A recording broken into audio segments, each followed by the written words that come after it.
started with today's Daf Yomi. Today's Daf Yomi should be a Shemira for all of Am Yisrael, Atzala for the Chayalim and the Shvuyim, and Hashem should protect Am Yisrael in this difficult time. So we're going to start on Samach Vav Amud Aleph 66a, 4 lines from the top. Yesterday we saw a dispute between Beis Shammai and Beis Hillel about whether or not when you steal something, if you make a change to it, if that means you've acquired the item or not. Obviously, the thief has to pay the restitution, but has he acquired the item through the change that he makes to it? So Beis Hillel says he does, and Beis Shammai says he doesn't. Shinoi bimkomo omedes. But the Gemara says now on the top of 66a, 4 lines from the top, Ad kan will pligi yellow the mar savar shinoi kono, mar savar shinoi eni kone. Well, okay, what are they arguing about? They're only arguing about the fact that one says that now that they've made this change, Moshe, come here, sit next to Neve, that now that one has said that they make this change, we say one is of the position that Shinoi is Kona, one is of the position that they've acquired it. And the other one, that's Beis Hillel, Mar Savar ain't Shinoi Kona, and Beit Shammai is the position that he has not acquired it. But with respect to making the restitution payment, everybody's going to be of the position, everybody's of the position that you pay back basically based upon the value of what it was that when you stole it, that payment that you pay back goes back to the amount that it was according to the amount when it was stolen. And so therefore, this is a question on Rav, because Rav says that the kefel is being paid, the double payment is being paid according to the amount that when you come to court. But according to this approach, the Katani, it states,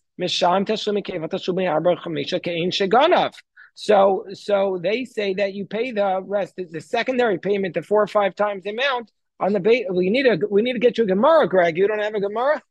We got to get you a Gemara. Here, hold on 1 second. You see there's some Gemaras. We got to get you a Gemara. We're running out of Gemaras. That's such a beautiful idea that you're running out of Gemaras. We have to get more Gemaras. You got it, Shia? Okay. Also, Kobe and Moshe could always look on together if we run out. Okay, so we're 66a. Okay, so the Gemara says, so this price is said, so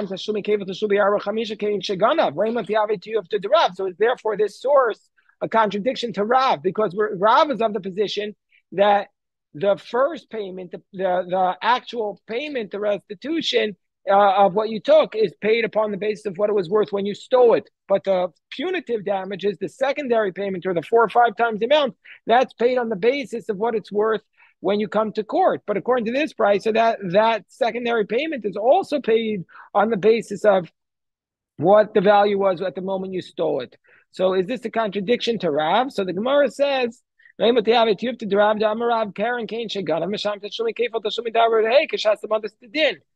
the Gemara now comes up with a distinction. Gemara says Rava Tulayim, when it comes to the actual animal kidemi kara, that when you come to pay back the actual animal, that you pay what it was valued at when it was worth. Meaning to say, because he stole a lamb and he returns a lamb. But damim, Rav would say when it comes to the value, that's kishel achshav. That's the monetary value. Like let's say you're not returning the actual object, you're returning just the value of that object. Then you have to pay what it is now. And the commentaries struggle, like why should we draw this distinction at all? Why would there be a distinction between if you're returning the actual object versus returning the value of the object? But anyway, the commentaries do draw this distinction.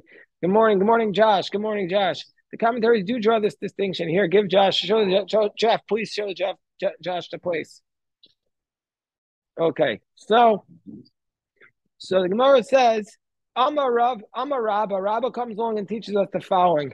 Shinoi, this change in status. Remember what we've said is the principle. Let's say a thief steals something, he's acquired it, when it's changed in status. Shinoi kona, that is ksiva vitanina. That the fact that the thief here, Max, come right here. Take a Gemara and join us right here.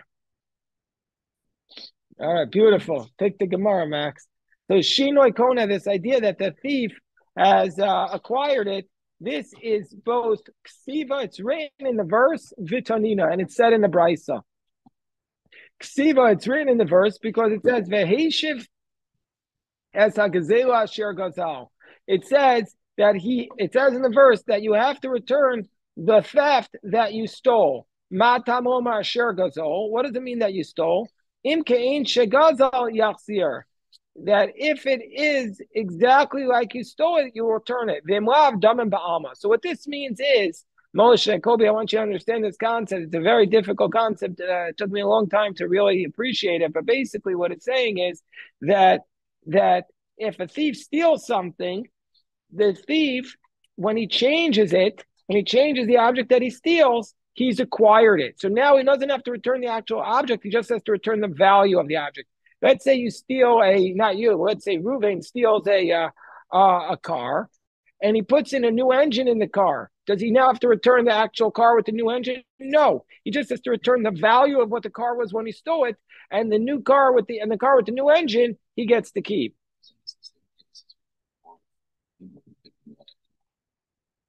Right, so that's we're going over now. We're going to be spending several days on this topic. So that's what Rabbah is saying. Rabbah is saying, but now for the first time, he's saying it's a verse. He's saying that the verse is that it's based upon. Earlier we had cited a different verse. Now he cites this verse. Here, give Jeff, pass the Gemara to Bill. Pass the Gemara to Bill. So the Gemara says,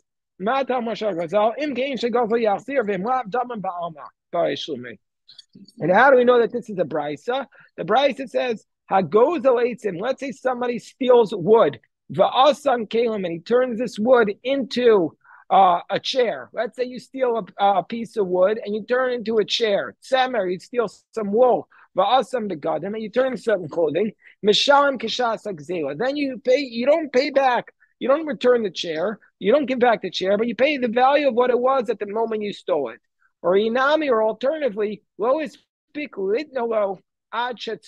say you weren't able to give him back the wool until before you dyed it.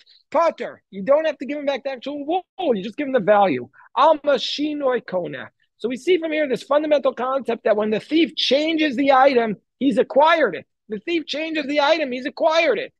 I don't know if that's a value in American law, but no. So this is unique to the Torah. So now it comes along the Gemara and introduces a topic which the Gemara is going to discuss for a while. The Gemara says, shh. Okay, we see from here Shinoi Kona, but Yiyush, Amri Rabbanon Dinikni, so Rabbah says, this is the part where Rabbah, Jeff said earlier, what's Rabbah adding us? We've already said this. This is what Rabbah's adding. It says Yeyush, so what's Yeyush? What's Yeyush? Anybody know what Yeyush is? Right, exactly, Greg. Shkoyach! Greg. So Yeyush means that he gave up. Who gave up? So the original owner of the object gave up hope of ever getting it back. Somebody steals your watch, you give up hope of getting it back. You're still entitled to be paid back, but Rabbah's saying Yeyosh Ami Rabbanon Dinikni. That's also a way that the thief has acquired it. Meaning to say, if the thief stole your watch and you gave up hope of getting it back, the thief doesn't have to give you back the watch anymore. He just has to pay you for the value of the watch. But we don't know, says Rabbah, I don't know if this idea that Yeyosh is Kona, that if he gives up hope, the thief gets to keep the object. I don't know if that was a biblical law or a rabbinic law. Because let's compare it to somebody who finds a lost object. We know if somebody finds a lost object, let's say you find somebody's watch on the street and the guy gave up hope. Can you keep it? Yes. So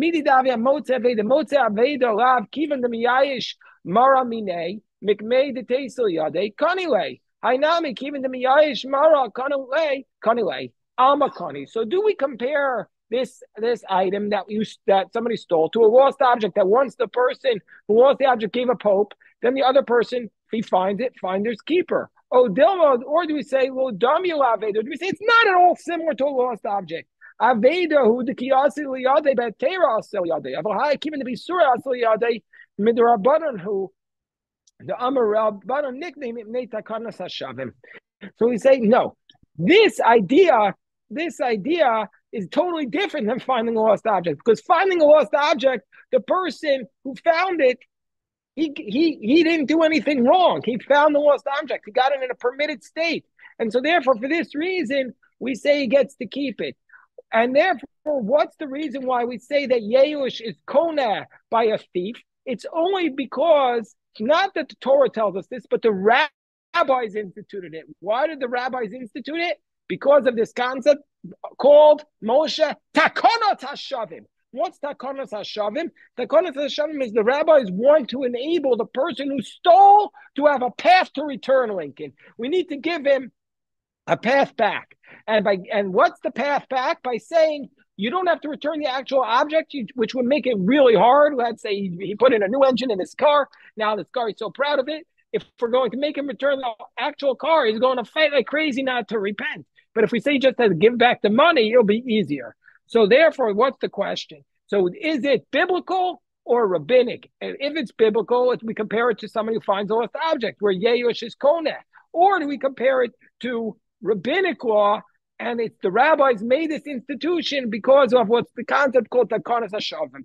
And so Rabbi asked this, one second, Rabbi asked this question to Rav Yosef, his chavrusa Rav Yosef, and Rav Yosef responds, Yeush eino koneh afilu midrabanan. So let me just summarize. Rabbi says, when a person who steals something, the other guy who was stolen from, he gave up hope. We know he acquires it, but I don't know if it's biblical, but based upon like comparing it to Hashavas Aveda to find the lost object, or it's rabbinic, the rabbis instituted because of Takonas Hashavim. I don't know. And Rav Yosef comes along, it says it doesn't acquire it, even rabbinically, he still has to return the exact object. Meaning to say, you see the guy gave up, the guy stole his watch, he gave up hope of ever getting it back, you still have to give him the exact watch back when he finds him. Yes, Josh. So how do you determine the value of the asset? Like, it's a car. So that we were just discussing yesterday, the day before, that Rav is on the position that you do the value of the principal at the moment it was stolen. So you have to look at it was stolen, and you go to three people to determine, a court to determine, how you establish what the value of the car is. Look up the Kelly Blue Book for the car at that date with that miles, and that's how they determine it. That's a separate question. That's figuring out the value of something. You have a court that do these things. Yes, Shia.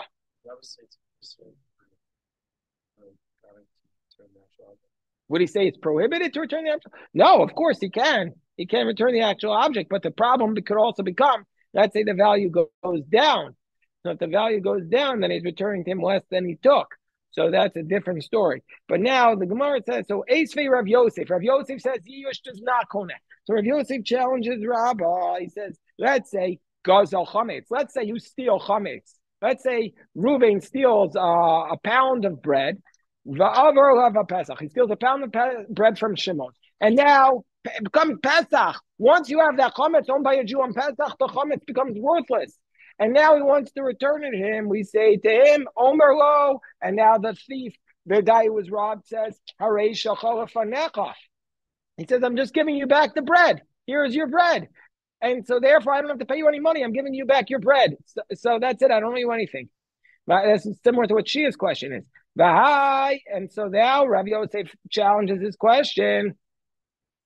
In this case, given the Mata Idani Surah, because once the time of the prohibition arrived, Vada for sure, this first guy gave up hope. He says, how am I going to ever get it back? It's chametz. And if you're going to say that you acquire it once the other guy gives hope, like Rabba said,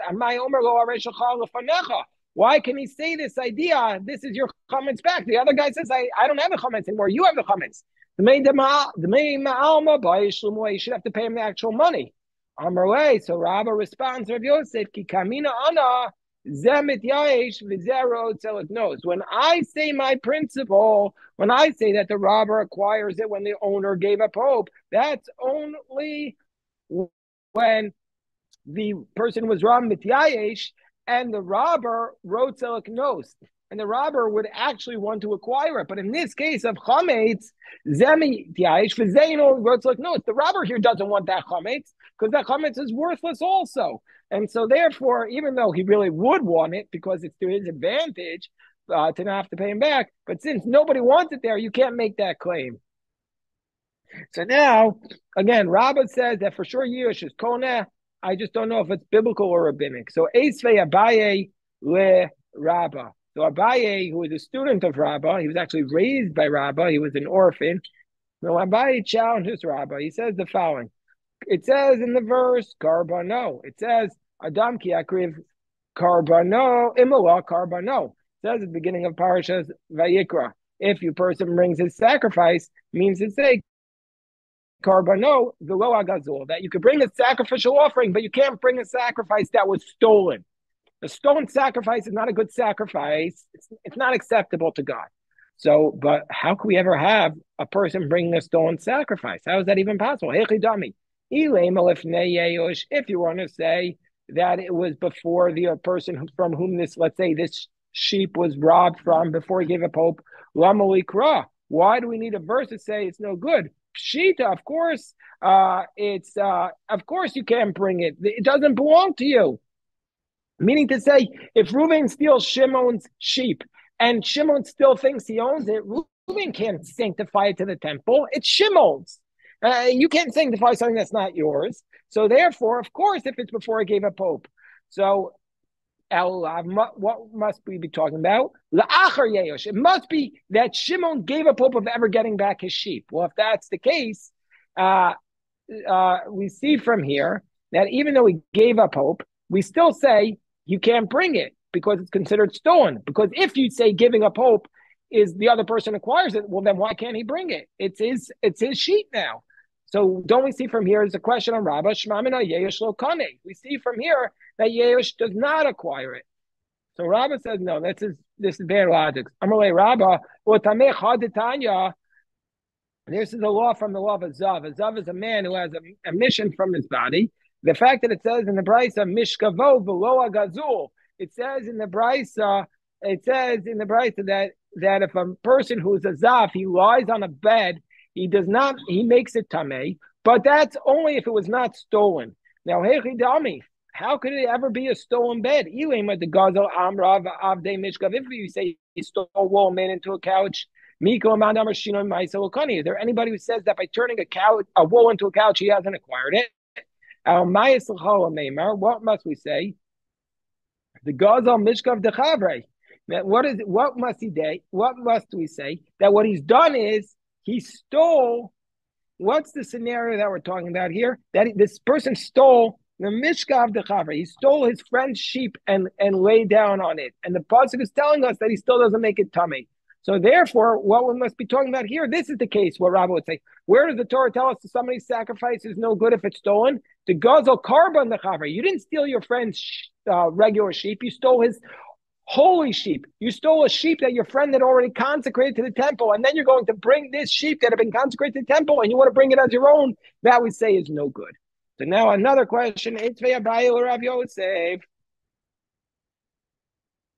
Okay, as a background to this law Ima, do you need a seat? Okay. A background to this law is the following. That that there's an object that can become tamei, ritually impure, but that's only when it's a finished object. Now, there's certain objects that depend upon the artist's thought. The artist decides when it's finished. So those are certain objects. Only the artist decides when it's finished. So Abaye challenges Rav Yosef. Rav Yosef says that Yush is never koneh. So Abaye turns from challenging Rabbi, challenges Rav Yosef. He says, Oro Shabal Abayis, that let's say a person who's not planning on reselling it, that he's just the Bava Bayis. So basically,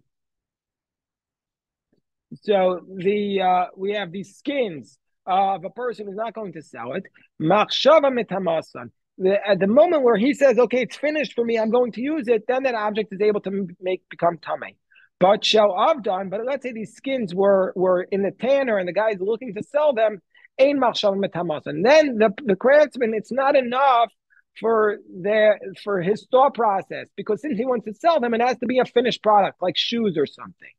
So now we say, so too, that's the Mishnah in Kalim. But Shalganov, let's say these skins are found in the possession of a thief, machshava metamasan. Then, whenever the Ganaf intended to use them, that's when they're capable of becoming Tameh. We see that Ganaf was going to observe the laws of Tumah. But Shalgazlan, but let's say he robbed it, ein machshava metamasan. Then, but if he was a robber, then uh, then his machshava is not making it tamei. Why? Because the ganav presumably is different than the gazam, because the gazam is a robber, and we're going to say that the owner knows who stole it, and so therefore he's going to take him back to court, and so therefore we're not going to allow the robber to have the ability to say it's a finished product, because the person will reclaim it. Whereas Rabbi Shimon says clearly, Rabbi Shimon says just the opposite. Shal gazon, if it was a robber, machshava metamasan, that the robber, he says, because the guy took it by force, the guy from whom it was stolen has no chance of ever getting it back. Whereas Shalganav, whereas if the guy stole it, where if the guy stole it, then his thought process is not going to make it tamei, because he's saying, I'll be able to find him one day and get it back. But anyway, we see from here, both according to the position of the Chachamim and according to the position of Rabbi Shimon, we're saying they're only arguing whether Geneva and Gezela, which one he thinks he's going to get back. But if he would ever give it up, for sure, then the other person would acquire it right away. So we see from here, we see from here that either way, we're saying for sure the Yeyush, just giving up hope, he's acquired it under those circumstances. So this is the question of Rav Yosef, who says giving up hope doesn't acquire it. So Rav Yosef responds to Abai, no, here what we're talking about is a different scenario. We're talking about Kagon Shekitzan, that he trimmed the edges of the skin. Oh, Moshe, I'm glad you're getting up. You know what you could do when you get up? Take a picture of all of us learning. And that way I'll be able to put it on my Instagram. Could you do that for us, Moshe? Take it with Josh's camera. What is that, Josh? What's that? iPhone 15 Pro Max, the newest iPhone. Wow. So good. Okay. So Shkoyach, that's a big help to us, Josh. You can put it on your Instagram too. So now Rav Yosef says to Abai, this case is different. This case is different because Kagon Shekitzam, because he trimmed the skins. And so therefore, it wasn't just Yeush, it was also Shinoi Maise. He didn't just give up hope, he also had the action together, even though it was a minimal action. By the way, obviously, all of these things you can really study in much, much, much greater depth than what we're doing now. So the Gemara says, we don't accept Rav Yosef's answer. Maskiv Rabba Bar Chanan, Itzba Shanukan. Itzba in Shricha Kitzua. But we're talking about, what are we talking about? What type of skin? We're talking about like a tablecloth, and that like something you put on the table to eat, and that does not require trimming. So, and how do we know that Itzba does not require any trimming? So anytime where you're not missing any work, the machshava itself is itself the issue. But if it's missing work, so if it's missing work, then the thought is not enough to make it tamei. By itzba, then all you don't need any work. So Marava, so therefore, Hi Milsa Kasha Be Rabba Rav Yosef. So Rabba challenged Rav Yosef on the basis of this question, that from this Mishnah in Kalim, both the Chachamim and Rabbi Shimon agree that Yeush by itself is Kona. So this was a difficulty that Rabba brought to Rav Yosef for Esr Matartin Shonim. In the last half, and Horios explains that there was a huge dispute. Who should we make the Rosh Hashiva, Rabba or Rav Yosef? And Rabba was somebody who was Oker Harim. He had great insight. He knew how to analyze an issue. And Rav Yosef was Sinai. He remembered everything, which today is no big deal because we have Google. But in that time, nothing was written down. So he was the repository of the tradition. So Rabbah became the Rosh Hashiva for 22 years. And after Rabbah died, Rav Yosef took over as the Rosh Hashiva. So this difficulty was difficult for Rav Yosef for 22 years. He couldn't answer the question. Ad Yosef Rav Yosef Bereishu Park, until Rav Yosef became the Rosh Yeshiva, and then he was able to find an answer. How? We suggested three possibilities. One, he had a different perspective when he became the head. Number two, he got the siyata d'shmaya from Shemayim when you take a position of leadership. Hashem helps us. Number three, he plugged away for many years. I'd say a fourth answer is maybe when he became the Rosh Yeshiva, he had students helping him, and the students helped him get the answer. Anyway, he gave a different answer. Shinoi Hashem Kishinoi Maisedami. So he says basically, when you change the name of what you steal, like wood becomes a chair, then you've acquired it, like you change an action. But Shinoi Maise, what's the reason when you change it? My timer. At first it was wood, now it's utensils. Shinoi Hashem Nami Meikar Karwe Mashka Hashta Abarzin. So by changing the name, at first it was called a piece of skin, and now it's called a hide. And so therefore you can't prove anything from the Machlokas of Chum and the Rebbe Shimon that they're arguing about an Itzpah, because an Itzpah was also a change, even though it was just a change in the name, it was like as a change in action. Gemara says, but what about Marish? What about a beam? The Ika Shinoi Hashem. There's a change there in the name. Demikara Kashur Bahashatlo. At first, you take this beam and you stick it into the roof, and then it becomes a roof. And so it changes its name. And Tanan, al Marish Hagazol Shabano Babira Shenotel. Dam of Netakonas Hashem. That if you take a beam and you stick it in a house, that he only gets the money because of Takonas Hashavim. So the Gemara says, no, there, time of Takonas Hashavim, but otherwise you'd have to return it. So what's this case of Takonas Hashavim? As I said before, Takonas Hashavim is that we want to allow the thief to get a second chance to come back. So if he stole a beam and built the whole house with it, we don't make him return the whole house. We just make him pay the value of the beam. We don't make him destroy it. So we see from here that even though we changed the name, he hasn't acquired it. So the Gemara says that Rav Yosef says, Marish Mo'alav. No, even though it's a beam at this point, even though it became a house, it's still called a beam. The Tanya, and we'll finish with this. It says in the Bryce, it's Salos Habayis. This is from Yechezkel. We're discussing every day in our Tanakh Yomi, where this is the chapter we're up to. Yechezkel describes the third temple and refers there to the Salos Habayis, which are the part of the temple. That's a reference to Elu Mal Tatin. This refers to the casings of the windows. The Ubim and the roof, Elu Marishos. So we see that the Marishos, it's the beams are called the roof themselves. So we see that even though it was made into a roof, it's still called Marish. So the Gemara says, Rabbi Zera gives a different answer. Shinoi achozer with riyaso b'shinoi Hashem will have a shinoi. If you make a change with the name, but it could always go back to its original name, that's not called a name. And so that's how Rav Yosef would answer that question. So in short, we've been discussing, just before we start, we've been discussing this position. Rabbah says that Yiyosh, if the original owner gave a pope, the thief has acquired it. We don't know if it's biblical or rabbinic. And Rav Yosef says it doesn't acquire it, and that even though the guy gave a pope, the thief still has to pay back the actual object if the guy wants it. And the question that Rabbah raised upon him from the Mishnah in Kalim, that was a question for 22 years until Rav Yosef answered that question, and he said that case is different because there was a case of Shinoi Maise. It was changed. The item was changed.